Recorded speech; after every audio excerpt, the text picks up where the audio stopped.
Narito ang iba't ibang uri ng kalapati at ang kanilang mga katangian. 1. Kalapating bahay, rock pigeon. Scientific name, Columba livia. Ito ang pinakakaraniwang uri ng kalapati na makikita sa mga lungsod at bayan. Madalas silang kulay abo na may bahagyang berde o lilang ningning sa kanilang leeg.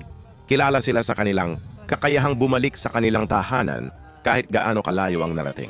2. Puting kalapati, white dove. Scientific name, Streptopelia rissoria. Karaniwang ginagamit sa mga kasal, seremonya o simbolo ng kapayapaan. May puting balahibo na sumisimbolo ng kalinisan at pagmamahal. 3. Batik-batik na kalapati, speckled pigeon. Scientific name, Columba guinea. Matatagpuan sa Africa at mayroong mapula-pulang mata at batik-batik na balahibo sa kanilang pakpak. Madalas makita sa malalawak na damuhan o malapit sa mga ilog. 4. Koronang kalapati, Victoria crowned pigeon. Scientific name, Gura victoria. Isang malaking uri ng kalapati na matatagpuan sa Papua New Guinea. Kilala dahil sa kanilang magarang korona sa ulo at mala-asul na kulay ng balahibo. 5. Kalapating Castilla, Spanish pigeon. Scientific name, Columba oenas. Madalas makita sa Europe at Asia. May simpleng kulay abo na katawan at may matingkad na berdeng marka sa leeg. 6. Panganay na kalapati, pink-necked green pigeon. Scientific name, Treron vernens.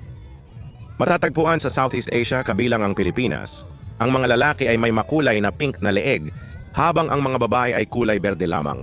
Madalas silang makikita sa kagubatan o malalapit sa mga puno ng prutas. 7. Kalapating gubat, emerald dove. Scientific name, Chalcophaps indica. May makintab na berdeng balahibo sa likod at kayumangging ulo. Karaniwang makikita sa kagubatan ng Asia at Australia. 8. Kalapating male, homing pigeon. Isang espesyal na uri ng kalapati na sinanay upang magdala ng mensahe. Sila ang ginamit noong unang panahon para maghatid ng liham sa malalayong lugar.